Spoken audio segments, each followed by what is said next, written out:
Pipe ಹಾಕಿ ಅದನ್ನು ಯೂರಿನ್ನ drain ಮಾಡ್ತಾಯಿದ್ರು. So ಅವರು ಮತ್ತೆ ಯೂರಿನ್ನು ಪೈಪ್ ತೆಗೆದ್ಮೇಲೆ ಅವ್ರಿಗೆ ಮತ್ತೆ ಯೂರಿನ್ ಮಾಡೋಕ್ಕಾಗಿಲ್ಲ. ಮತ್ತೆ ಅವರು ಯೂರಿನ್ ಪೈಪ್ ಹಾಕಿ ಅದನ್ನು ಏನಕ್ಕೆ ಹಂಗೆ ಆಗ್ತಾಯಿದೆ ಅಂತ ಅವರು ಸ್ಕ್ಯಾನ್ ಮಾಡಿದಾಗ ಅದರಲ್ಲಿ ಅಲ್ಟ್ರಾಸೌಂಡಲ್ಲಿ ಪ್ರಾಸ್ಟೇಟ್ ಎನ್ಲಾರ್ಜ್ ಆಗಿ ತುಂಬ ದೊಡ್ಡದಾಗಿ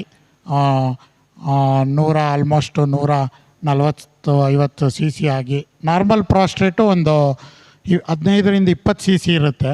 ಇದು ಆಲ್ಮೋಸ್ಟ್ ಒಂದು 10 ಟೈಮ್ಸ್ ಎನ್ಲಾರ್ಜ್ ಆಗಿ ಅದು ಯೂರಿನ್ ಪೈಪ್ ಒಳಗಡೆ ಬೆಳ್ಕೊಂಡು ಕಂಪ್ಲೀಟ್ ಯೂರಿನ್ ಬ್ಲಾಕ್ ಮಾಡಿ ಅವರು ಪೈಪ್ ಮೇಲೆ ಇದ್ದರು. ಆಮೇಲೆ ಅವರು ಅಲ್ಲಿ ಲೋಕಲ್ ಡಾಕ್ಟ್ರು ಕೇಳಿದಾಗ ಏಜ್ ಆಗಿರೋದ್ರಿಂದ ರೆಗ್ಯುಲರು ಕನ್ವೆನ್ಷನಲ್ ಟ್ರೀಟ್ಮೆಂಟ್ ಏನಂದರೆ ಕರೆಂಟಲ್ಲಿ ಮಾಡುವಂಥ ಒಂದು TURP ನಿಮಗೆ ರಿಸ್ಕ್ ಇದೆ ಅಂತ ಅವ್ರಿಗೆ ಹೇಳಿದರು.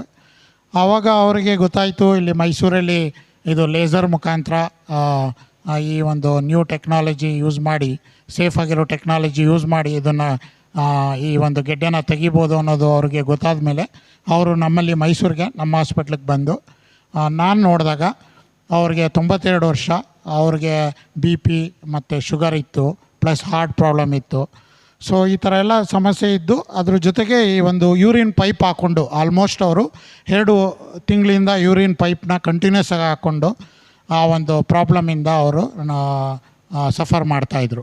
ಸೊ ಆವಾಗ ನಾನು ಅವ್ರಿಗೆ ಎಕ್ಸ್ಪ್ಲೇನ್ ಮಾಡಿ ಈ ಒಂದು ಲೇಸರ್ ಅಂದರೆ ಏನು, ಅದಕ್ಕೆ ಯಾವ ಥರ ಮಾಡ್ತೀವಿ ಅಂತ. ಈ ಒಂದು ಲೇಸರ್ ಟೆಕ್ನಾಲಜಿ ಏನಂದರೆ ಹೊಟ್ಟೆ ಕಟ್ ಮಾಡಿದೆ, ಏನು ತೂತ ಮಾಡಿದೆ, ಥ್ರೂ ಯೂರಿನ್ ಪೈಪಿಂದ ಮಾಡುವಂಥ ಒಂದು ಇದು ಶಸ್ತ್ರಚಿಕಿತ್ಸೆ. ಇದನ್ನು ನಾವೇನು ಮಾಡ್ತೀವಿ, ಅನಸ್ತೀಷ, ಅಂಡರ್ ಅನಸ್ತೀಷ ಅಂದರೆ ಸ್ಪೈನಲ್ ಅನಸ್ತೀಷದಲ್ಲಿ ಮಾಡುವಂಥ ಒಂದು ಪ್ರೊಸೀಜರ್ ಇದು. ಸ್ಪೈನಲ್ ಅನಸ್ತೀಷದಲ್ಲಿ ಥ್ರೂ ಯೂರಿನರಿ ಪ್ಯಾಸೇಜ್ ಮುಖಾಂತರ ಅದನ್ನು ಲೇಸರ್ನ ಯೂಸ್ ಮಾಡಿ ಅದನ್ನು ನಾವು ಗೆಡ್ಡೆನ ಸ್ಕ್ರೇಪ್ ಔಟ್ ಮಾಡಿ ಸಕ್ಔಟ್ ಮಾಡೋದು. ಸೊ ಮುಂಚೆ ಎಲ್ಲ ಇದನ್ನು ಇಲ್ಲ ಓಪನ್ ಮಾಡಿ ಇಲ್ಲ ಕರೆಂಟ್ ಮುಖಾಂತರ TURP ಮುಖಾಂತರ ಮಾಡಬೇಕಾಗೋದು. ಈ ಕರೆಂಟ್ ಮುಖಾಂತರ ಮಾಡಿದಾಗ ಕೆಲವು ಸಮಸ್ಯೆಗಳು ಗೊತ್ತಾಗತ್ತೆ ಬರ್ಬೋದು. ಎಸ್ಪೆಷಲಿ ವಯಸ್ಸಾಗಿದ್ದಾಗ ಈ ಕರೆಂಟ್ ಯೂಸ್ ಮಾಡಿ ಅದರಲ್ಲಿ ನಾವು ಗ್ಲೈಸಿನ್ ಅಂತ ಯೂಸ್ ಮಾಡ್ತೀವಿ, ಇಲ್ಲ ವಾಟ್ರ್ ಯೂಸ್ ಮಾಡ್ತೀವಿ. ಸೊ ಗ್ಲೈಸಿನ್ ಯೂಸ್ ಮಾಡಿದಾಗ ಆ ಒಂದು ಫ್ಲೂಯಿಡು ಬಾಡಿಗೆ ಅಬ್ಸರ್ವ್ ಆಗಿ ಹಾರ್ಟ್ ಮೇಲೆ ಒತ್ತಡ ಬೀಳುತ್ತೆ. ಸೊ ಹಾರ್ಟ್ ಪ್ರಾಬ್ಲಮ್ ಇರೋರಿಗೆ ಆ ಒಂದು TURP ಮಾಡಿದಾಗ ನಮಗೆ ಟೈಮ್ ಲಿಮಿಟ್ ಇರುತ್ತೆ. ಅದನ್ನು ನಾವು ಒಂದು 60 ಮಿನಿಟ್ಸ್ ಟು 90 ಮಿನಿಟ್ಸ್ ಅಷ್ಟೇ ಮಾಡೋಕ್ಕಾಗುತ್ತೆ. ಆ ಥರ ತುಂಬ ದೊಡ್ಡ ಗ್ಲ್ಯಾಂಡ್ ಇದ್ದಾಗ 2 ಸ್ಟೇಜು ಕೆಲವು ಸಲ ಮಾಡಬೇಕಾಗತ್ತೆ. ಈ ಲೇಸರ್ದು ಅಡ್ವಾಂಟೇಜ್ ಏನಂದರೆ ಲೇಸರಲ್ಲಿ ನಾವು ಯೂಸ್ ಮಾಡೋದು ಸೆಲೈನು. ಸೊ ಸೆಲೈನ್ ಅಬ್ಸರ್ವ್ ಆದರೆ ಅದು ನಮ್ಮ ರಕ್ತದಲ್ಲಿರೋ ಪ್ಲಾಸ್ಮಾಗೆ ಈಕ್ವಲೆಂಟು. ಸೊ ಆಗ ಬಾಡಿ ಮೇಲೆ ಏನು ಎಫೆಕ್ಟ್ ಆಗೋಲ್ಲ, ಎಲೆಕ್ಟ್ರೋಲೈಟ್ಸ್ ಏನು ಸೋಡಿಯಂ ಲೆವೆಲೆಲ್ಲ ಕಡಿಮೆ ಆಗೋಲ್ಲ, ಹಾರ್ಟ್ ಮೇಲೆ ಒತ್ತಡ ಬೀಳಲ್ಲ. ಫ್ಲೂಯಿಡ್ ಅಬ್ಸರ್ವ್ ಆದ್ರೂ ಅದು ಕಿಡ್ನಿ ಮುಖಾಂತರ ಈ ಒಂದು ನಾರ್ಮಲ್ ಸಲೈನ ಆಚೆ ಬರುತ್ತೆ. ಸೊ ಒಂದು ಈ ಪ್ರೊಸೀಜರ್ ಟಾಲರೆನ್ಸು ಚೆನ್ನಾಗಿರುತ್ತೆ. ಆದ್ದರಿಂದ ತುಂಬ ವಯಸ್ಸಾದ್ರೂ 92-95 ವರ್ಷ ಆದ್ರೂ ಈ ಒಂದು ಪ್ರೊಸೀಜರ್ನ ಸೇಫಾಗಿ ಮಾಡ್ಬೋದು. ಹೊಟ್ಟೆ ಕಟ್ ಮಾಡಿದೆ, ಹೋಲ್ ಮಾಡಿದೆ, ಇದನ್ನು ಯೂರಿನ್ ಮುಖಾಂತರನೇ ಮಾಡಿ ಆಮೇಲೆ ಏನು ಮಾಡ್ತೀವಿ, ನಾವು ಆ ಗೆಡ್ಡೆನ ತೆಗೆದು ಅದನ್ನು ನಾವು ಟೆಸ್ಟ್ಗೂ ಕಳಿಸ್ತೀವಿ. ಮತ್ತು ಒಂದು 2 ಡೇಸ್ 3 ಡೇಸ್ ಆದಮೇಲೆ ಎಲ್ಲ ಒಳಗಡೆ ಹೀಲ್ ಆದಮೇಲೆ ಆ ಯೂರಿನರಿ ಪೈಪ್ನ ತೆಗೆದು ಅವರು ಆರಾಮಾಗಿ ಯೂರಿನ್ ಮಾಡೋಕ್ಕಾಯ್ತು. ಸೊ 2 ತಿಂಗಳಿಂದ ಅವರು ಪೈಪ್ನ ಹಾಕ್ಕೊಂಡು ಸಫರ್ ಮಾಡ್ತಾಯಿದ್ರು. ಯಾವಾಗಲೂ ಪೀನಿಸಲ್ಲಿ ಪೈಪ್ ಇಟ್ಕೊಂಡು ಓಡಾಡೋದು ಅಂದರೆ ಯಾರಿಗೇ ಆದ್ರೂ ತುಂಬ ಕಷ್ಟಕರವಾದ ಪ್ರಾಬ್ಲಮ್ಮು. ಎಸ್ಪೆಷಲಿ ಅವರು ಚೆನ್ನಾಗಿದ್ದು ಓಡಾಡ್ತಿದ್ದಾರೆ ಅಂದರೆ ಅದನ್ನು ಹಿಡ್ಕೊಂಡು ಎಲ್ಲೂ ಹೋಗೋಕ್ಕಾಗಲ್ಲ, ಮನೆ ಒಳಗಡೆ ಇರಬೇಕಾಗತ್ತೆ. ಒಂದು ಹೊರಗಡೆ ಯಾವುದೇ ಫಂಕ್ಷನ್ಸ್ಗೆ ಆಗಲಿ ಅವ್ರದ್ದು ರೂಟೀನ್ ಕಾರ್ಯಕ್ರಮಗಳನ್ನ ಮಾಡ್ಕೊಳ್ಳೋಕ್ಕೆ ತೊಂದರೆ ಆಗ್ತಾ ಇರುತ್ತೆ. ಸೊ ಇದನ್ನು ಮಾಡೋದ್ರಿಂದ ಅವ್ರಿಗೆ ಪೈಪ್ ಇಲ್ದಂಗೆ ಮಾಡಿ ಅವರು ನ್ಯಾಚುರಲಿ ನಾರ್ಮಲ್ ಯೂರಿನ್ ಪಾಸ್ ಆಗುವಂಗೆ ಒಂದು ಅವ್ರಿಗೆ ಈ ಒಂದು ಶಸ್ತ್ರಚಿಕಿತ್ಸೆಯಿಂದ ಅನುಕೂಲ ಆಗಿದೆ. ಸೊ ಇದೊಂದು ಮಾಡಿ ಅವರು ಆರಾಮಾಗೆ ಯೂರಿನ್ ಮಾಡಿ ಡಿಸ್ಚಾರ್ಜ್ ಮಾಡಿದ್ವಿ. ಅವ್ರದ್ದು ಒಂದು ಆಸೆ ಏನಂದರೆ ಅವರು ಸ್ಕೂಲ್ ಟೀಚರ್ ಆಗಿದ್ದರು. ಸೊ ಪ್ರತಿ ವರ್ಷ ಅವ್ರ ಸ್ಕೂಲಲ್ಲಿ ಇಂಡಿಪೆಂಡೆನ್ಸ್ ಡೇಗೆ ಒಂದು ಸ್ಪೀಚ್ ಕೊಡ್ತಾಯಿದ್ರು. ಸೊ ಈ ಪ್ರಾಬ್ಲಮ್ ಅವ್ರಿಗೆ ಪೈಪ್ ಹಾಕೊಂಡ್ಮೇಲೆ ಅವ್ರಿಗೆ ಮನಸ್ಸಲ್ಲಿ ಒಂದು ಭಯ ಇತ್ತು, ಈ ವರ್ಷ ನನಗೆ ಸ್ಪೀಚ್ ಕೊಡೋಕ್ಕಾಗುತ್ತೋ ಏನೋ ಇಂಡಿಪೆಂಡೆನ್ಸ್ ಡೇಗೆ ಅಂತ. ಸೊ ಆವಾಗ ಅವ್ರಿಗೆ ಈ ಒಂದು ಶಸ್ತ್ರಚಿಕಿತ್ಸೆ ಮಾಡಿಸ್ಕೊಂಡು ಅವರು ಇಂಡಿಪೆಂಡೆನ್ಸ್ ಡೇ ದಿನ ಫ್ಲ್ಯಾಗ್ ಹಾಯ್ಸ್ಟ್ ಮಾಡಿ ಅವ್ರದ್ದು ಒಂದು ಫ್ರೀಡಮ್ ಎವ್ರಿ ಇಯರ್ ಏನು ಮಾಡ್ತಾಯಿದ್ರು ಅದನ್ನು ಅವರು ಸೆಲಿಬ್ರೇಟ್ ಮಾಡಿದ್ರು. ಸೊ ಇದ್ರ ಬಗ್ಗೆ ಒಂದು ಶಾರ್ಟ್ ವಿಡಿಯೋನು ತೋರಿಸ್ತೀನಿ. ಇದು ನಾವು ಎಂಡೋಸ್ಕೋಪಿಲಿ ನೋಡಿದಾಗ ಈ ಒಂದು ಪ್ರಾಸ್ಟ್ರೇಟ್ ಅನ್ನೋದು ಬ್ಲ್ಯಾಡ್ರ್ ಬಾಯಿ ಹತ್ರ ಇರುವಂಥ ಒಂದು ಇದು. ಸೊ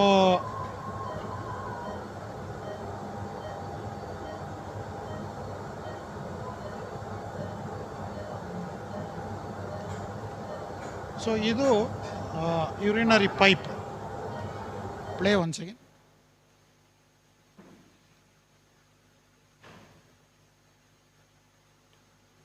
ಸೊ ಈ ಪ್ರಾಸ್ಟ್ರೇಟ್ ಅನ್ನೋದು ಬ್ಲ್ಯಾಡ್ರ್ ಬಾಯಿ ಹತ್ರ ಇರುವಂಥ ಒಂದು ಗ್ರಂಥಿ, ಬ್ಲ್ಯಾಡ್ರ್ ಔಟ್ಲೆಟ್ ಅಂತ ಏನು ಹೇಳ್ತೀವಿ.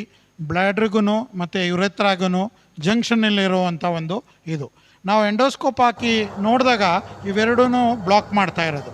ಇವೆರಡೂ ಪ್ರಾಸ್ಟ್ರೇಟ್ ಗ್ರಂಥಿಗಳು, ತುಂಬ ದೊಡ್ಡದಿರೋ ಗ್ರಂಥಿ. ನಾರ್ಮಲಿ ಅದು ವಾಲ್ನಟ್ ಶೇಪ್ ಸೈಜ್ ಇರುತ್ತೆ, ಒಂದು 15 cc ಇರುತ್ತೆ. ಒಂದು ಸಣ್ಣ ವಾಲ್ನಟ್ ಇರುತ್ತಲ್ಲ ಆ ಶೇಪ್ ಇರುತ್ತೆ. ಇದು ಎನ್ಲಾರ್ಜ್ ಆಗಿ ತುಂಬ ಒಂದು ಆಲೂಗೆಡ್ಡೆ ಥರ ತುಂಬ ದೊಡ್ಡದಾಗಿರುವಂಥ 2 ಲೋಬ್ಗಳಿದು. ಸೊ ಇಲ್ಲಿ ಯೂರಿನ್ ಕಂಟ್ರೋಲ್ ಏರಿಯಾ ಇರುತ್ತೆ, ಅದ್ರ ಬಿಯಾಂಡು ಇಲ್ಲಿ ಯೂರಿನ್ ಕಂಟ್ರೋಲ್, ಇದು ಯೂರಿನರಿ ಪೈಪ್. ಸೊ ಅದನ್ನು ಏನು ಮಾಡ್ತೀವಿ ನಾವು, next slide, next one. So ಇದು ಲೇಸರ್ ಫೈಬರ್. ಇದು ಥ್ರೂ ಸೇಮ್ ಎಂಡೋಸ್ಕೋಪಿಂದ ಥ್ರೂ ದ ಯೂರಿನರಿ ಪ್ಯಾಸೇಜಲ್ಲಿ, ಪೀನಿಸ್ ಮುಖಾಂತರ ಯೂರಿನ್ ಪ್ಯಾಸೇಜಲ್ಲಿ ಇದನ್ನು ಲೇಸರಲ್ಲಿ ಸ್ಕ್ರೇಪ್ ಔಟ್ ಮಾಡೋದು. ಲೇಸರ್ದ ಅಡ್ವಾಂಟೇಜ್ ಏನಂದರೆ ಅದು ಈ ಒಂದು ಪ್ರಾಸ್ಟೇಟ್ ಅನ್ನೋದು ಹೃದಯಕ್ಕೆ ಹೇಗೆ ಬ್ಲಡ್ ಸಪ್ಲೈ ಇರುತ್ತೆ ಹಾಗೆ ಇದು ಎಲ್ಲ ಕಡೆಯಿಂದನೂ ಇದಕ್ಕೆ ಬ್ಲಡ್ ಸಪ್ಲೈ ಇರುತ್ತೆ. ನಾವು ಕಟ್ ಮಾಡಿದ ತಕ್ಷಣ ಕರೆಂಟಲ್ಲೇ ಆಗಲಿ, ಓಪನ್ ಸರ್ಜರಿಲೇ ಆಗಲಿ, ಬೇರೆ ವಿಧಾನದಲ್ಲಿ ನಾವು ಕಟ್ ಮಾಡಿದಾಗ ತುಂಬಾ ಬ್ಲೀಡಿಂಗ್ ಆಗುತ್ತೆ. ಇದು ಲೇಸರ್ದು ಅಡ್ವಾಂಟೇಜ್ ಅಂದರೆ ಇದು ಕಟ್ಟು ಮಾಡುತ್ತೆ, ಅಟ್ ದ ಸೇಮ್ ಟೈಮ್ ಆ ಬ್ಲೀಡರ್ಸ್ನ ಅಲ್ಲೇ ಸ್ಟಾಪ್ ಮಾಡ್ತಾ ಇರುತ್ತೆ. ಸೊ ಅದರಿಂದ ಬ್ಲೀಡಿಂಗ್ ಆಗಲ್ಲ, ಯೂಶ್ವಲಿ ಬ್ಲಡ್ ಎಲ್ಲ ಕೊಡೋದು ಅವಶ್ಯಕತೆ ಬರಲ್ಲ, ಮತ್ತು ರಕ್ತಸ್ರಾವ ಆಗದೆ ಇರೋದ್ರಿಂದ ರಿಕವರಿ ಬೇಗ ಆಗುತ್ತೆ. ಪ್ಲಸ್ಸು ಎಲ್ಲ ಕಂಪ್ಲೀಟ್ ಈ ಗೆಡ್ಡೆನ ಕಂಪ್ಲೀಟಾಗಿ ಕ್ಲಿಯರ್ ಮಾಡುತ್ತೆ. ಕೆಲವು ಸಲ ನಾವು ಕರೆಂಟಲ್ಲಿ ಮಾಡಿದಾಗ ತುಂಬ ದೊಡ್ಡ ಗೆಡ್ಡೆ ಇದ್ದಾಗ ಅದು ಬರೀ ಸ್ಕ್ರೇಪ್ ಔಟ್ ಮಾಡೋದು. ಇದರಲ್ಲಿ ಏನಾಗುತ್ತೆ, ನಾವು ಬುಡಕ್ಕೆ ಅಂದರೆ ಈ ಒಂದು ಕ್ಯಾಪ್ಸೂಲ್ ಹತ್ರ ಹೋಗಿ ಕ್ಯಾಪ್ಸೂಲಿಂದ ಅದನ್ನು ಕಂಪ್ಲೀಟಾಗಿ ಆಲ್ ಅರೌಂಡ್ ಸಪ್ರೇಟ್ ಮಾಡಿ ಯೂರಿನ್ ಪೈಪಲ್ಲಿ ಅದನ್ನು ಮಾರ್ಸುಲೇಷನ್ ಮಾಡಿ ಅದನ್ನು ನಾವು ಸಕ್ಔಟ್ ಮಾಡ್ತೀವಿ. ಸೊ ದಟ್ ಹೊಟ್ಟೆ ಕಟ್ ಮಾಡೋ ಅವಶ್ಯಕತೆ ಇಲ್ಲ, ಬ್ಲ್ಯಾಡ್ರು ಓಪನ್ ಮಾಡೋ ಅವಶ್ಯಕತೆ ಇಲ್ಲ, ಸ್ಟಿಚ್ ಇರಲ್ಲ, ರಕ್ತಸ್ರಾವ ಆಗಲ್ಲ. ಸೊ ಅವ್ರಿಗೆ ರಿಕವರಿ ಭಾಳ ಬೇಗ ಆಗುತ್ತೆ. ಸೊ ಅವ್ರು ಬೇಗ ರಿಕವರ್ ಆಗಿ ಹಾಸ್ಪಿಟ್ಲಿಂದ ಡಿಸ್ಚಾರ್ಜ್ ಆಗಿ ಬೇಗ ಮನೆಗೆ ಹೋಗ್ಬೋದು. ಆಪ್ರೇಷನ್ ಆದಮೇಲೂ ಅವ್ರಿಗೆ ಏನು ಹೊಟ್ಟೆ ಕಟ್ ಮಾಡದೇ ಇರೋದ್ರಿಂದ ಅವ್ರದ್ದು ಪೇನ್ ಇರಲ್ಲ, ಮತ್ತು ಅವರು ರೂಟೀನ್ ಕೆಲಸಗಳು ಮಾಡ್ಕೋಬೋದು. ಅವರು ರೆಗ್ಯುಲರ್ ಡೈಲಿ ಸ್ನಾನ ಮಾಡೋದು, ಊಟ ಮಾಡೋದು, ವಾಕ್ ಮಾಡೋದು, ಅವ್ರೇನು ಕೆಲಸ ಮಾಡ್ತಿದ್ರು ಆ ಒಂದು ದಿನನಿತ್ಯದ ಕೆಲಸಗಳನ್ನು ಅವರು ಮಾಡ್ತಿರ್ತಾರೆ. ಮತ್ತು ಯೂರಿನನ್ನು ಮುಂಚೆ ಹೇಗೆ ಹೋಗ್ತಾಯಿತ್ತು ಅದೇ ಥರ ಯೂರಿನನ್ನು ಈಸಿಯಾಗಿ ಫ್ಲೋ ಆಗ್ತಾ ಇರುತ್ತೆ. ಸೊ ಅದರಿಂದ ಏನಾಗುತ್ತೆ, ಮತ್ತು ಇದರಿಂದ ಮಾಡಿದಾಗ ರಿಕರೆನ್ಸು ಮತ್ತೆ ಬರ್ದಂಗೆ ಲೇಸರ್ದು ರಿಕರೆನ್ಸ್ ರೇಟೂ ಭಾಳ ಕಡಿಮೆ ಇರುತ್ತೆ ಕಂಪೇರ್ ಟು ನಾವು ರೆಗ್ಯುಲರ್ ಕನ್ವೆನ್ಷನಲ್ TURP ಕರೆಂಟ್ ಮುಖಾಂತರ ಇಲ್ಲ ಬೇರೆ ಮುಖಾಂತರ ಮಾಡಿದಾಗ ಅದರಲ್ಲಿ ರಿಕರೆನ್ಸ್ ರೇಟು ಜಾಸ್ತಿ ಇರುತ್ತೆ, ಇದರಲ್ಲಿ ಕಡಿಮೆ ಇರುತ್ತೆ.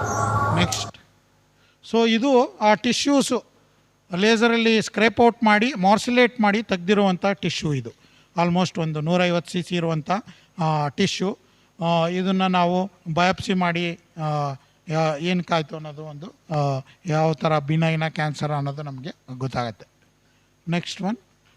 ಸೊ ಇವರೇ ಆ ಜೆಂಟ್ಲ್ಮೆನ್ 92 ಇಯರ್ ಓಲ್ಡು. ಆ ಇಂಡಿಪೆಂಡೆನ್ಸ್ ಡೇ ದಿನ ಸರ್ಜರಿ ಆಗಿ ಒಂದು ವೀಕ್ ಆದಮೇಲೆ ಅವರು ಅವ್ರ ಮನೇಲಿ ಒಂದು ಫ್ಲ್ಯಾಗ್ನ ಹಾಸ್ಟ್ ಮಾಡಿ ಅವರು ಆವಾಗ ಪ್ರೈಮ್ ಮಿನಿಸ್ಟ್ರು ನಮಗೆಲ್ಲ ಒಂದು ಸಲಹೆ ಕೊಟ್ಟಿದ್ರು, ಎಲ್ಲರೂ ನೀವು ನಿಮ್ಮದೊಂದು ಸೆಲ್ಫಿನೋ ನಿಮ್ಮದೊಂದು ವಿಡಿಯೋನೋ ತೊಗೊಂಡು ನಮಗೆ ಕಳಿಸ್ಕೊಡಿ ಅಂತ. ಸೊ ಅದನ್ನು ಅವರು ಮಾಡಿ ಇದು ಸರ್ಜರಿ ಆದಮೇಲೆ ಮಾತಾಡ್ತಾ ಇರುವಂಥ ಒಂದು ವಿಡಿಯೋ ಇದು. ಸೊ ಇವಾಗ ಚೆನ್ನಾಗಿದ್ದಾರೆ, ಫಾಲೋಅಪ್ಗೂ ಬಂದಿದ್ದರು, ಯೂರಿನ್ ಎಲ್ಲ ಚೆನ್ನಾಗಿ ಮಾಡ್ತಿದ್ದಾರೆ. ಅವರಿಗೆ ಮುಂಚೆ ಹೇಗೆ ಯೂರಿನ್ ಬರ್ತಿತ್ತು ಹಾಗೆ ಮಾಡ್ತಿದ್ದಾರೆ. ದಿನನಿತ್ಯದ ಅವರ ಏನು ರಿಟೈರ್ಡ್ ಆಗಿ ಮನೇಲಿ ರೆಗ್ಯುಲರ್ ಕೆಲಸಗಳು ಏನು ಮಾಡ್ತಾಯಿದ್ರು ಅದನ್ನೆಲ್ಲ ಮಾಡ್ತಿದ್ರು. Thank you very much. ನಮ್ಮ ಪ್ರಧಾನಿ ನರೇಂದ್ರ ಮೋದಿ ಕೂಡ ಜಾಗತಿಕ ವ್ಯಕ್ತಿಗಳಲ್ಲಿ ಒಬ್ಬರೆಂದು ಪ್ರಸಿದ್ಧಿ ಪಡೆದಿದ್ದಾರೆ. ಅವರ ಮುಂದಾಳತನದಲ್ಲಿ ಈ ದೇಶವು ಇತೋಪ್ಯ ಅತಿಶಯವಾಗಿ ಅಭಿವೃದ್ಧಿಯನ್ನು ಹೊಂದಲಿ. ಅವರಿಗೆ ಸಕಲ ಜನರು ಸಾಕಷ್ಟು ಬೆಂಬಲ ಕೊಟ್ಟು ಅವರು ಇನ್ನೂ ಒಂದೊಮ್ಮೆ ಈ ದೇಶದ ಪ್ರಧಾನಿಯಾಗಲೆಂದು ನಾನು ಕೇಳಿಕೊಳ್ತೇನೆ. ಜೈ ಹಿಂದ್. ಒಳ್ಳೆ ಕ್ವಶನ್ ಇದು. ಯಾವುದೇ ಸರ್ಜರಿ ಆದ್ರೂ ಒಂದು ಮೈನರ್ ಸರ್ಜರಿಯಿಂದ ಹಿಡಿದು ಮೇಜರ್ ಸರ್ಜರಿ ಆದ್ರೂ ಸೈಡ್ ಎಫೆಕ್ಟ್ಸ್ಗಳು ಇದ್ದೇ ಇರುತ್ತೆ. ಸೊ ಇದರಿಂದ ಏನೆಲ್ಲ ಸೈಡ್ ಎಫೆಕ್ಟ್ಸ್ ಆಗ್ಬೋದು ಅಂದರೆ ಕೆಲವು ಸಲ ಈ ಒಂದು ಪ್ರಾಸ್ಟೇಟ್ ಸರ್ಜರಿ ಮಾಡಿದಾಗ ಬ್ಲೀಡಿಂಗ್ ಆಗೋ ರಿಸ್ಕ್ ಇರುತ್ತೆ, ಎಸ್ಪೆಷಲಿ ಇನ್ಫೆಕ್ಷನ್ ಇದ್ದಂಗೆ ಮಾಡಿದಾಗ ಇಲ್ಲ ಇದು. ಆದರೆ ಬೇರೆ ವಿಧಾನಗಳನ್ನ ನಾವು ಲೆಕ್ಕ ತಗೊಂಡಾಗ, ಈಗ ಕರೆಂಟಲ್ಲಿ ಮಾಡೋ ವಿಧಾನ ಆಗಲಿ, ಓಪನಲ್ಲಿ ಮಾಡೋ ವಿಧಾನ ಆಗಲಿ, ಲ್ಯಾಪ್ರೋಸ್ಕೋಪಿಲಿ ಮಾಡೋ ವಿಧಾನ ಆಗಲಿ ತೊಗೊಂಡಾಗ ಈ ಲೇಸರಲ್ಲಿ ಬ್ಲೀಡಿಂಗ್ ಆಗೋ ರಿಸ್ಕು ಭಾಳ ಕಡಿಮೆ ಇದೆ. ಅಂದರೆ 0.1% ಅಂತೀವಿ. 1000 ಪೀಪಲ್ಗೆ ಮಾಡಿದ್ರೆ ಯಾರೋ ಒಬ್ರಿಗೆ ಬ್ಲಡ್ ಕೊಡಬೇಕಾಗಿ ಬರ್ಬೋದು. ಅದೇ ಬೇರೆ ವಿಧಾನಗಳಲ್ಲಿ ಮಾಡಿದಾಗ ಬ್ಲೀಡಿಂಗ್ ಅಂದರೆ ಟ್ರಾನ್ಸ್ಫ್ಯೂಷನ್ ರೇಟು, ಬ್ಲೀಡಿಂಗ್ ಆಗಿ ಬ್ಲಡ್ ಕೊಡಬೇಕಂತ ಅವಶ್ಯಕತೆ 2 to 8% ಇರುತ್ತೆ. ಇದರಲ್ಲಾದರೆ ಭಾಳ ಮಿನಿಮಲ್ ಇರುತ್ತೆ. ಸೊ ಈ ಲೇಸರ್ದ ಅಡ್ವಾಂಟೇಜ್ ಏನಂದರೆ ಅದು ಇಮಿಡಿಯೇಟಾಗಿ ಅಲ್ಲೇ ಬ್ಲೀಡರ್ಸ್ನ ಸ್ಟಾಪ್ ಮಾಡುತ್ತೆ, at the same time scrape out ಮಾಡುತ್ತೆ. ಎರಡೂ ಪ್ರಾಪರ್ಟಿ ಇರುತ್ತೆ ಈ ಲೇಸರ್ಗೆ. ನಾವೇನಂತೀವಿ ಇಂಗ್ಲೀಷಲ್ಲಿ ಹೇಳ್ಬೇಕಂದ್ರೆ ಕಟ್ಟಿಂಗ್ ಆ್ಯಂಡ್ ಕೋಆಗುಲೇಷನ್ ಅಂತೀವಿ. ಅದು ಕಟ್ಟು ಮಾಡುತ್ತೆ, ಪ್ಲಸ್ ಕೋಆಗುಲೇಟ್ ಅಂದರೆ ಆ ಬ್ಲೀಡರ್ನ ಸ್ಟಾಪು ಮಾಡುತ್ತೆ. At the same within A fraction of second ಅದು ಎರಡೂ ಮಾಡ್ತಾ ಇರುತ್ತೆ. ಅದರಿಂದ ಇದರಲ್ಲಿ ಬ್ಲೀಡಿಂಗ್ ಆಗೋ ರಿಸ್ಕು ಭಾಳನೇ ಕಡಿಮೆ ಇರುತ್ತೆ. ಎರಡನೇದು, ಕೆಲವು ಸಲ ಯೂರಿನ್ ಕಂಟ್ರೋಲು, ಎಸ್ಪೆಷಲಿ ಈ ಪ್ರಾಸ್ಟೇಟ್ ಸರ್ಜರಿದು ಮೇನ್ ಭಯ ಯಾವುದೇ ವ್ಯಕ್ತಿಗೆ ಮಾಡಿಸ್ಕೋಬೇಕಂದ್ರೆ ಕೆಲವು ಸಲ ಆಪ್ರೇಷನ್ ಆದಮೇಲೆ ಯೂರಿನ್ ಕಂಟ್ರೋಲ್ ಇರುತ್ತಾ ಅನ್ನೋ ಒಂದು ವರಿಸಮ್ ಇರುತ್ತೆ. ಎಸ್ಪೆಷಲಿ ಕರೆಂಟಲ್ಲಿ ಮಾಡಿದಾಗ, ಓಪನಲ್ಲಿ ಮಾಡಿದಾಗ ನಮಗೆ ಬ್ಲೀಡಿಂಗ್ ಆಗ್ತಿದ್ರೆ ಇಲ್ಲ ತುಂಬ ಹೊತ್ತು ಟೈಮ್ ತೊಗೋತಾ ಇದ್ದರೆ ನಾವು ಸ್ಪಿಂಕ್ಟರ್ ಹತ್ರ ಹೋಗಿ ಸ್ಪಿಂಕ್ಟರ್ನ ಡ್ಯಾಮೇಜ್ ಮಾಡೋ ರಿಸ್ಕ್ ಜಾಸ್ತಿ ಇರುತ್ತೆ. ಲೇಸರ್ ಏನಂದರೆ ಭಾಳ ಪ್ರಿಸೈಸ್ ಆಗಿರುತ್ತೆ. ನಾವು ಕರೆಂಟ್ ಯೂಸ್ ಮಾಡಿದಾಗ ಕರೆಂಟ್ ಟಿಶ್ಯೂ ಟಚ್ ಮಾಡಿದಾಗ ಅಕ್ಕಪಕ್ಕ ಟಚ್ ಆಗೋ ರಿಸ್ಕ್ ಜಾಸ್ತಿ ಇರುತ್ತೆ. ವೆರಸ್ ಲೇಸರ್ದು ಅಡ್ವಾಂಟೇಜ್ ಏನಂದರೆ ಭಾಳ ಪ್ರಿಸಿಷನ್ಗೆ ಇದಕ್ಕೆ ಭಾಳ ಮಹತ್ವ ಇದೆ ಈ ಲೇಸರಲ್ಲಿ. ಈ ಲೇಸರ್ ಹೇಗೆ ಅಂದರೆ ನಾವು ಎಲ್ಲಿ ಫೋಕಸ್ ಮಾಡ್ತೀವೋ ಅಲ್ಲಷ್ಟೇ ಅದು ಆ್ಯಕ್ಟ್ ಮಾಡುತ್ತೆ, ಅಕ್ಕಪಕ್ಕ ಟಿಶ್ಯೂಗೆ ಏನು ಡ್ಯಾಮೇಜ್ ಮಾಡೋದು. ಸೊ ಆದ್ದರಿಂದ ಯೂರಿನರಿ ಇನ್ಕಾಂಟಿನೆನ್ಸು ಎಕ್ಸ್ಪೀರಿಯನ್ಸ್ ಸರ್ಜನ್ ಹ್ಯಾಂಡ್ಸಲ್ಲಿ ಮಾಡಿದಾಗ ಇದು ಭಾಳನೇ ಕಡಿಮೆ ಇರುತ್ತೆ. ಸೊ ಒಂದು ಇನ್ಕಾಂಟಿನೆನ್ಸು ಅಂದರೆ ಯೂರಿನ್ ಕಂಟ್ರೋಲ್ ಇಲ್ಲದೆ ಇರೋದು, ಬ್ಲೀಡಿಂಗು, ಎರಡೂ ಭಾಳ ಅಡ್ವಾಂಟೇಜ್ ಇದೆ ಈ ಒಂದು ಟೆಕ್ನಾಲಜಿಲಿ ಮಾಡಿದಾಗ. ಸೊ ಅದರಿಂದ ಈವನ್ ಏಜ್ ಆದಂಗೆಲ್ಲ ಈ ಸರ್ಜರಿನ ನಾವು ಕರೆಂಟಲ್ಲಿ ಮಾಡೋಕ್ಕೆ ಹೋದ್ರಾಗ ಕಾಂಪ್ಲಿಕೇಶನ್ಸ್ಗಳು ಜಾಸ್ತಿ ಆಗುತ್ತೆ. ಬ್ಲೀಡಿಂಗ್ ಆಗ್ಬೋದು, ಫ್ಲೂಯಿಡ್ ಅಬ್ಸರ್ವ್ ಆಗಿ ಹಾರ್ಟ್ ಮೇಲೆ ಪ್ರೆಷರ್ ಬೀಳ್ಬೋದು. ಸೊ ಈ ಲೇಸರಿಂದ ಮಾಡೋದ್ರಿಂದ ಈ ಒಂದು ಪ್ರಾಬ್ಲಮ್ಗಳು, ಈ ಒಂದು ಕಾಂಪ್ಲಿಕೇಶನ್ಗಳು ನಮಗೆ ಭಾಳ ಕಡಿಮೆ ಇರುತ್ತೆ. ಆದ್ದರಿಂದ ಎಷ್ಟೇ ವಯಸ್ಸಾದ್ರೂ ಅವ್ರಿಗೆ ನಾವು ಈ ಒಂದು ಪ್ರೊಸೀಜರ್ ಮಾಡಿ ಅವರು ಏನು ಈ ಒಂದು ಪ್ರಾಬ್ಲಮಿಂದ ನರಳ್ತಾ ಇರ್ತಾರೆ, ಯಾವಾಗಲೂ ಪೈಪ್ ಹಾಕ್ಕೊಂಡು ಯೂರಿನ್ ಮಾಡೋಕ್ಕಾಗದೆ ಒಂದು ತೊಂದರೆಯಲ್ಲಿರ್ತಾರೆ, ಅದನ್ನು ನಾವು ಪೈಪ್ ಇಲ್ದಂಗೆ ಮಾಡಿ ಅವರು ನ್ಯಾಚುರಲಾಗಿ ನಾರ್ಮಲಾಗಿ ಅವರ ನಾರ್ಮಲ್ ಯೂರಿನರಿ ಪ್ಯಾಸೇಜಿಂದ ಯೂರಿನ್ ಬರುವಂಗೆ ನಾವು ಮಾಡ್ಬೋದು. ಒಂದೊಂದು ಸರ್. ಹೌದು ಸರ್, ಒಳ್ಳೆ ಕ್ವಶನ್ನು. ಈಗ ಸುಮಾರು ಜನ ಬಂದು ಕೇಳ್ತಾರೆ ಏನಕ್ಕೆ ಈ ಒಂದು ಪ್ರಾಸ್ಟೇಟ್ ಎನ್ಲಾರ್ಜ್ ಆಗುತ್ತೆ ಅಂತ. ಇದು ಒಂದು ಏಜಿಂಗ್ ಪ್ರೋಸೆಸ್ಸು. ಈಗ ಹೆಂಗೆ ನಮಗೆ ವೈಟ್ ಏರ್ ಬರುತ್ತೆ, ವಯಸ್ಸಾದ ಮೇಲೆ ಕಣ್ಣಲ್ಲಿ ಪೊರೆ ಬರುತ್ತೆ, ಹಾಗೆ there is no medicine to prevent formation of or enlargement of prostate. ಹೆಂಗೆ ನಮಗೆ ಏಜಿಂಗನ್ನ ನಾವು ತಡೆಯೋಕ್ಕಾಗಲ್ಲ, ನಮಗೆ ಬಿಳಿ ಕೂದಲು ಬರೋದನ್ನ ತಡೆಯೋಕ್ಕಾಗಲ್ಲ, ಪೊರೆ ಬರೋದನ್ನ ತಡೆಯೋಕ್ಕಾಗಲ್ಲ, ಹಾಗೆ ಇದು ಆಲ್ಮೋಸ್ಟು 80 to 90% ಪೀಪಲ್ಗೆ ಈ ಒಂದು ಪ್ರಾಸ್ಟೇಟ್ ಎನ್ಲಾರ್ಜ್ಮೆಂಟ್ ಆಗುತ್ತೆ. ಏಜ್ ಆದಂಗೆಲ್ಲ ಈ ಒಂದು ಪ್ರಾಸ್ಟೇಟ್ ಎನ್ಲಾರ್ಜ್ಮೆಂಟ್ ಆಗೋ ಚಾನ್ಸಸ್ಸು ಭಾಳ ಜಾಸ್ತಿ ಆಗುತ್ತೆ. ಸೊ ಅದರಿಂದ ಇದು ಏಜ್ ಆದಮೇಲೆ ಇದನ್ನು ತಡೆಯೋದು ನಾವು ಕಷ್ಟ. ಬಂದಾಗ ಅದನ್ನು ಪ್ರಾಬ್ಲಮ್ನ ನಾವು ಅದಕ್ಕೆ ಟ್ರೀಟ್ಮೆಂಟ್ ಮಾಡಿ ಅದನ್ನು ಸರಿ ಮಾಡ್ಕೋಬೇಕಾಗುತ್ತೆ. ಪೋಸ್ಟ್ ಆಪ್ರೇಟಿವ್ ಕೇರ್, ಒಳ್ಳೆ ಕ್ವಶನ್ನು ಸರ್. ಸೊ ಆಪ್ರೇಷನ್ ಆದಮೇಲೆ ನಾವು 1 or 2 days ಇದನ್ನು ಯೂರಿನ್ ಪೈಪ್ ಇಟ್ಟಿರ್ತೀವಿ ಒಳಗಡೆ, ಅದೆಲ್ಲ ಹೀಲ್ ಆಗುವವರೆಗೂ. ಆಮೇಲೆ ನಾವು ಪೈಪ್ ತೆಗ್ದು ಮನೆಗೆ ಕಳಿಸ್ಕೊಡ್ತೀವಿ. ಮನೇಲಿ 1 ವಾರ ಅವರು ತುಂಬ ಡಸ್ಟ್ಗೆ ಹೋಗದೆ, ಧೂಳಿಗೆ ಹೋಗದೆ, ತುಂಬ ಸ್ಟ್ರೆಸ್ ಮಾಡ್ಕೊಳ್ದೆ, ಯಾಕೆಂದರೆ ಇನ್ನೂ ಹೀಲ್ ಆಗ್ತಿರುತ್ತೆ, ತುಂಬ ಹೆವಿ ಕೆಲಸಗಳನ್ನ ಮಾಡದೆ ಮನೇಲಿ ಇರಬೇಕಾಗತ್ತೆ. ನಾರ್ಮಲ್ ಫುಡ್ ತಿನ್ಬೋದು, ನಾರ್ಮಲ್ ಫ್ಲೂಯಿಡ್ಸ್ ಎಲ್ಲ ಚೆನ್ನಾಗಿ ತೊಗೊಳಕ್ಕೆ ನೀರೆಲ್ಲ ಚೆನ್ನಾಗಿ ಕುಡಿತಾ ಇರಬೇಕಾಗತ್ತೆ, ಯೂರಿನ್ ಬಂದಾಗ ಹೋಗಿ ಮಾಡ್ತಾ ಇರಬೇಕಾಗತ್ತೆ. ಸೊ 1 ವಾರ ಮನೇಲೇ ಇರೋಕ್ಕೆ ಹೇಳ್ತೀವಿ. ಆಪ್ರೇಷನ್ ಆದಮೇಲೆ ರೆಗ್ಯುಲರ್ ರುಟೀನು, ಡೈಲಿ ಸ್ನಾನ ಮಾಡಿ ಊಟ ಮಾಡಿ ಅವರು ಏನು ಆ್ಯಸ್ ಯೂಶ್ವಲ್ಲು ಒಂದು 3 ಲೀಟ್ರಷ್ಟು ನೀರನ್ನ ಸೇವಿಸಿ ಯೂರಿನ್ನ ಬಂದಾಗ ಹೋಗಿ ಮಾಡೋಕ್ಕೆ ಹೇಳ್ತಾ ಇರ್ತೀವಿ. ಸೊ ಇದೇ, ಮತ್ತು ಅದ್ರ ಜೊತೆಗೆ ಇನ್ಫೆಕ್ಷನ್ ಆಗ್ದಂಗೆ ನಾವು ಆ್ಯಂಟಿಬಯೋಟಿಕ್ಕು, ವೈಟಮಿನ್ಸು ಕೊಟ್ಟಿರ್ತೀವಿ. ಮತ್ತು ಕಾನ್ಸ್ಟಿಪೇಷನ್ ಆಗ್ದಂಗೆ ನೋಡ್ಕೊಳ್ಳೋಕೆ ಹೇಳ್ತೀವಿ, ಯಾಕೆಂದರೆ ತುಂಬ ಪ್ರೆಷರ್ ಹಾಕ್ಬಾರ್ದು. ಕಾನ್ಸ್ಟಿಪೇಷನ್ ಪ್ರೆಷರ್ ಎಲ್ಲ ಆದರೆ ಅವಾಗ ಉಂಡು ಹೀಲಾಗೋಕ್ಕೆ ಸ್ವಲ್ಪ ಟೈಮ್ ಆಗುತ್ತೆ, ನೋವಾಗುತ್ತೆ. ಸೊ ಕಾನ್ಸ್ಟಿಪೇಷನ್ ಆಗ್ದಂಗೆ ನೋಡಿಕೊಂಡು ಫುಡ್ನ ಚೆನ್ನಾಗಿ ತೊಗೊಂಡು ನೀರು ಚೆನ್ನಾಗಿ ಕುಡಿದು ಮನೇಲಿ 1 ವಾರ ರೆಸ್ಟಲ್ಲಿ ಇರಬೇಕಾಗುತ್ತೆ.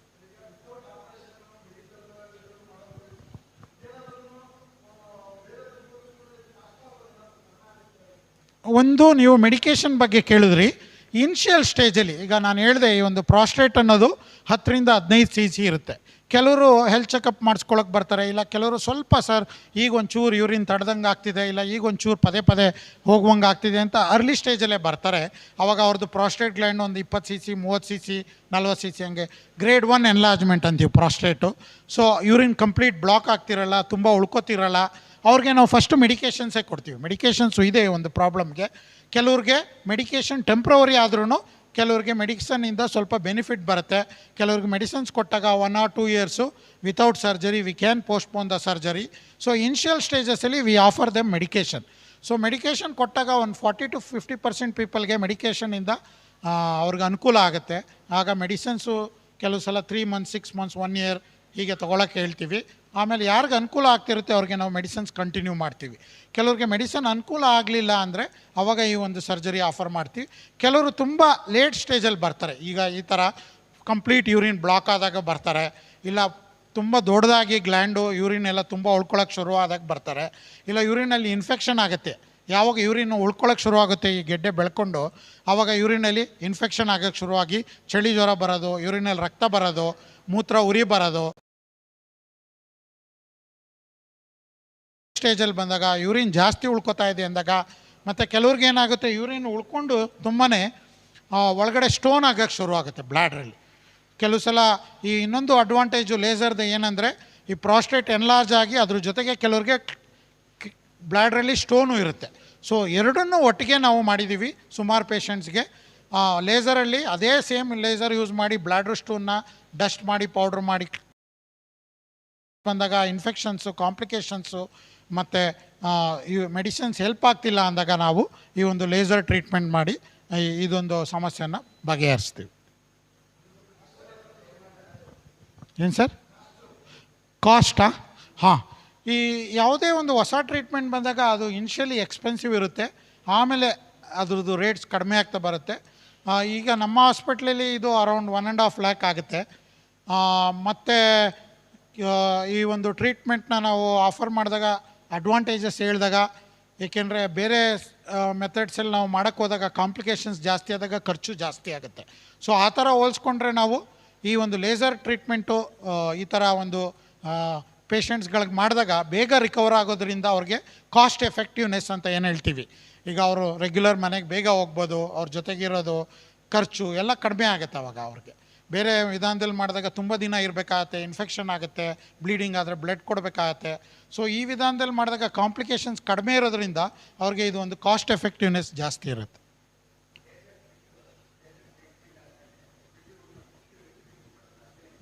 ಹಾಂ, ಒಳ್ಳೆ ಕ್ವಶನ್ ಸರ್. ಈ ಒಂದು ವಿಧಾನದಲ್ಲಿ ನಾವು ಮಾಡಿದಾಗ ಇದು ನ್ಯೂಕ್ಲಿಯೇಷನ್ ಅಂತೀವಿ. ಇದಕ್ಕೆ ಹೋಲೆಪ್ ಅಂದರೆ holmium laser nucleation of prostate ಅಂತ. Compare to conventional technique TURP ಏನು ಮಾಡ್ತೀವಿ ನಾವು, ಪ್ರಾಸ್ಟೇಟ್ನ ಕೆರಿತೀವಿ ಮೇಲ್ಗಡೆಯಿಂದ ಒಂದೊಂದು ಚೂರೆ ಪೀಸ್ ಕೆರೆದು ಅದನ್ನು ನಾವು ಎಂಡ್ವರೆಗೂ ಮಾಡಬೇಕಾಗತ್ತೆ. ತುಂಬ ಗ್ಲ್ಯಾಂಡು ದೊಡ್ಡದಿದ್ದಾಗ TURP ಮಾಡೋಕ್ಕೆ ಹೋದಾಗ ತುಂಬ ಟೈಮ್ ತೊಗೊಳುತ್ತೆ. ತುಂಬ ಟೈಮ್ ತೊಗೋತಿದ್ರೆ ಪ್ರಾಬ್ಲಮ್ ಆಗೋದು, ಪೇಷಂಟ್ಗೆ ಬ್ಲೀಡಿಂಗು, ಫ್ಲೂಯಿಡ್ ಅಬ್ಸಾರ್ಪ್ಷನ್ ಆಗೋದು ಎಲ್ಲ ಜಾಸ್ತಿ ಆಗುತ್ತೆ. ಲೇಸರ್ದು ಏನಂದರೆ ಬುಡಕ್ಕೆ ಹೋಗಿ, ಈಗ ಒಂದು ಮರ ಇದೆ, ಆ ಮರನ ನಾವು ಕಟ್ ಮಾಡೋದು, ಒಂದು ಬ್ರ್ಯಾಂಚಸ್ ಕಟ್ ಮಾಡಿಕೊಂಡು ಆಮೇಲೆ ಎಲ್ಲ ಪೀಸ್ ಮಾಡಿ ಕೆಳಗಡೆ ಬುಡದವರೆಗೂ ಹೋಗ್ಬೋದು. ಈ ಲೇಸರ್ ಏನು ಮಾಡುತ್ತೆ, ಬುಡದ ಸಮೇತ ತೆಗೆದಂಗೆ ನಾವು ಬಿಟ್ವೀನ್ ದ ಅಡಿನೋಮಾ ಅಂದರೆ ಏನು ಗ್ರೋ ಆಗಿರುತ್ತೆ ಗೆಡ್ಡೆ, ಅದಕ್ಕೂ ಆ ಒಂದು ಕ್ಯಾಪ್ಸುಲ್ ಮಧ್ಯೆ ಒಂದು ಪ್ಲೇನ್ ಮಾಡಿ ಈ ಲೇಸರಲ್ಲಿ ಕಂಪ್ಲೀಟ್ ಬುಡ ಸಮೇತ ತೆಗೆಯುವಂಥ ಒಂದು ವಿಧಾನ ಇದು. ಕಂಪೇರ್ ಟು ಕನ್ವೆನ್ಷನಲ್ ಮೆಥಡಲ್ಲಿ ಅದು ಮೇಲಿಂದ ಕೆರ್ಕೊಂಡು ಎಂಡ್ವರೆಗೂ ರೀಚ್ ಆಗುವಂಥ ಒಂದು ವಿಧಾನ ಕನ್ವೆನ್ಷನಲ್ ಕರೆಂಟಲ್ಲಿ ಮಾಡೋ TURP. ಲೇಸರಲ್ಲಿ ಈ ಒಂದು ಮೆಥಡಿಂದ ಮಾಡೋದ್ರಿಂದ ಭಾಳ ರಿಕರೆನ್ಸ್ ರೇಟು ಇಲ್ಲವೇ ಇಲ್ಲ ಅಂತ ಹೇಳ್ಬೋದು. ಇಲ್ಲ ಆದ್ರೂ ಅದು ವೆರಿ ರೇರು, 15-20 ವರ್ಷ ಮತ್ತೆ ಏಜಿಂಗಲ್ಲಿ ಆಗಿ ಮತ್ತೆ ಬರ್ಬೋದೇನೋ, ಬಟ್ 1% ರಿಕರೆನ್ಸ್ ರೇಟ್ ಇರುತ್ತೆ. ವೇರಾಸ್ ಕನ್ವೆನ್ಷನಲ್ ಮೆಥಡ್ಸಲ್ಲಿ ಮಾಡಿದಾಗ recurrence rate is around 8 to 20%.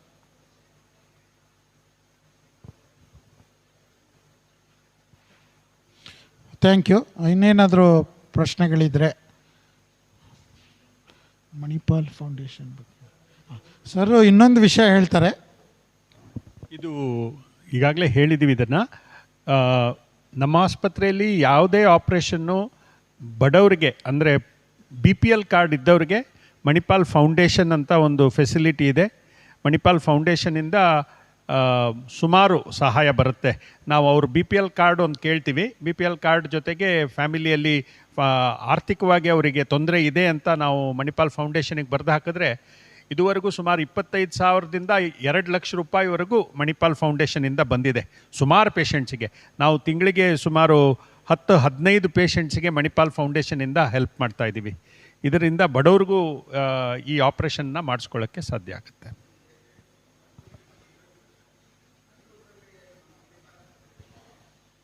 ಹಾಂ, ಹೌದು ಸರ್. ಈ ಒಂದು ಟೆಕ್ನಾಲಜಿ ಎಲ್ಲ ಹಾಸ್ಪಿಟ್ಲ್ಗಳಲ್ಲೂ ಮಾಡ್ತಿಲ್ಲ. ಈಗ ನಮ್ಮ ಕರ್ನಾಟಕದಲ್ಲಿ ಲೆಕ್ಕ ಹಾಕ್ಕೊಂಡಾಗ ಬೆಂಗಳೂರಲ್ಲಿ ಒಂದು ಕೆಲವು ಸೆಂಟರ್ಸ್ ಮಾಡ್ತಾಯಿದ್ದೀವಿ, ನಾವು ಮೈಸೂರಲ್ಲಿ ಮಾಡ್ತಾಯಿದ್ದೀವಿ. ಮಂಗಳೂರಲ್ಲಿ ಇನ್ನೂ ಇದನ್ನು ಟೆಕ್ನಾಲಜಿ ಸ್ಟಾರ್ಟ್ ಮಾಡಿಲ್ಲ ಅವರು. ಏಕೆಂದರೆ ಈ ಒಂದು ಹೊಸ ಟೆಕ್ನಾಲಜೀಸು ಕಲಿಬೇಕು ಮತ್ತು ಅದನ್ನು ಇಂಟ್ರೆಸ್ಟು ಇರಬೇಕು. ಸೊ ಮತ್ತು ಅದಕ್ಕೆ ಎಕ್ವಿಪ್ಮೆಂಟ್ ಹಾಕೋ ಒಂದು ಇದೂ ಇರಬೇಕು. ಈಗ ಮಣಿಪಾಲ್ ಮಣಿಪಾಲ್ ಬೆಂಗಳೂರಲ್ಲಿ ಮತ್ತು ನಮ್ಮ ಬೇರೆ ಬ್ರಾಂಚಸ್ ಆಫ್ ಮಣಿಪಾಲ್ ಮೈಸೂರಲ್ಲಿ ಮತ್ತು ಬೆಂಗಳೂರಲ್ಲಿ ಮಾಡ್ತಾಯಿದ್ದೀವಿ. ಮಂಗಳೂರಲ್ಲಿರೋ ಬ್ರ್ಯಾಂಚಸ್ಸಲ್ಲಿ ಏನು ಮಣಿಪಾಲ್ ಇದೆ ಅಲ್ಲಿ ಇನ್ನೂ ಕನ್ವೆನ್ಷನಲ್ ಮೆಥಡಲ್ಲೇ ಮಾಡ್ತಿದ್ದಾರೆ. ಪ್ಲಸ್ಸು ಇವಾಗ ಅಲ್ಲಿ ಶುರು ಮಾಡ್ತಿದ್ದಾರೆ. ಸೊ ಅವರು ಯಾರೋ ಒಬ್ಬರು ಇಲ್ಲಿ ಮಾಡಿಸ್ಕೊಂಡು ಹೋಗಿದ್ದವರು ಅವ್ರಿಗೆ ಹೇಳಿ ಇಲ್ಲಿ ತುಂಬ ವರ್ಷದಿಂದ ಮಾಡ್ತಿದ್ದಾರೆ ಅನ್ನೋ ಒಂದು ವಿಧಾನ ಅವ್ರಿಗೆ ಧೈರ್ಯ ಕೊಟ್ಟ ಮೇಲೆ ಆ ಪೇಷಂಟು ನಮ್ಮಲ್ಲಿ ಬಂದು ಮಾಡಿಸ್ಕೊಂಡು ಹೋಗಿರೋದು. ಹೌದು, ಏಕೆಂದರೆ ಒಂದು ಏಜು ಸುಮಾರು ಜನ ಏನಾಗುತ್ತೆ ಬರ್ತಾರೆ ಕೆಲವು ಸಲ ನಮ್ಗೆ ಈ ಪ್ರಾಬ್ಲಮ್ ತಗೊಂಡು. ಸುಮಾರು ವಿದ್ಯಾವಂತರಿದ್ದರೆ ಎಲ್ಲ ಓದಿ ಓಕೆ ಎಷ್ಟು ವಯಸ್ಸಾದ್ರೂ ಮಾಡಿಸ್ಕೋಬೋದು ಅಂತಾರೆ. ಕೆಲವ್ರಿಗೆ ಅವೇರ್ನೆಸ್ ಇರೋಲ್ಲ.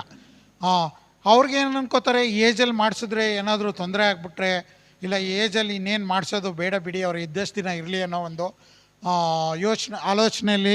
ಆಲೋಚನೆ ಮಾಡ್ಕೊಂಡು ಬಂದಿರ್ತಾರೆ. ಸೊ ಆವಾಗ ನಾವು ಅವ್ರಿಗೆ ಈ ಒಂದು ವಿಧಾನ ಹೇಳಿ ಇದರಲ್ಲಿ ನಾವು ಎಷ್ಟು ಸೇಫಾಗಿ ಮಾಡ್ಬೋದು ಮತ್ತು ಪ್ರೀವಿಯಸ್ಲಿ ನಾವು ಮಾಡಿರೋ ಒಂದು ಎಕ್ಸಾಂಪಲ್ಸ್ನ ತೋರಿಸ್ಕೊಂಡಾಗ ಆಗ ಅವ್ರಿಗೆ ಒಂದು ಧೈರ್ಯ ಬರುತ್ತೆ ಇದನ್ನು ಮಾಡಿಸ್ಬೋದು ಏಜ್ ಆದಾಗ ಅಂತ. ಎಸ್ಪೆಷಲಿ 90 ಇಯರ್ಸ್ ಆದಮೇಲೆ ಯಾವುದೇ ಒಂದು ಸರ್ಜರಿಗಳು ಮಾಡಬೇಕಾದಾಗ ಮನೆಯವರೇ ಆಗಲಿ ಅವರ ರಿಲೇಟಿವ್ಸೇ ಆಗಲಿ ತುಂಬಾ ಯೋಚನೆ ಮಾಡ್ತಿರ್ತಾರೆ, ಇದನ್ನು ಮಾಡಿಸಿದ್ರೆ ಈ ಏಜಲ್ಲಿ ಇವ್ರಿಗೆ ಸಕ್ಸಸ್ ಆಗುತ್ತೋ ಇಲ್ವೋ, ಈ ಒಂದು ಪ್ರಾಬ್ಲಮಿಂದ ದೂರ ಆಗ್ತಾರೋ ಇಲ್ವೋ, ಏನಾದ್ರು ಹೆಚ್ಚು ಕಮ್ಮಿ ಆಗ್ಬೋದೋ ಏನೋ ಅಂತ. ಸೊ ಆವಾಗ ಈ ಒಂದು ವಿಧಾನನ ಅವ್ರಿಗೆ ಎಕ್ಸ್ಪ್ಲೇನ್ ಮಾಡಿದಾಗ ಆವಾಗ ಅವ್ರಿಗೆ ಒಂದು ಅರಿವಿಕೆ ಕೊಟ್ಟಾಗ ಮೋಸ್ಟ್ ಆಫ್ ದ ಪೇಷಂಟ್ಸು ಮತ್ತು ಅವ್ರ ರಿಲೇಟಿವ್ಸು ಅದನ್ನು ಅರ್ಥ ಮಾಡಿಕೊಂಡು ಮಾಡಿಸ್ಕೊಳ್ಳೋಕ್ಕೆ ಮುಂದೆ ಬರ್ತಾರೆ.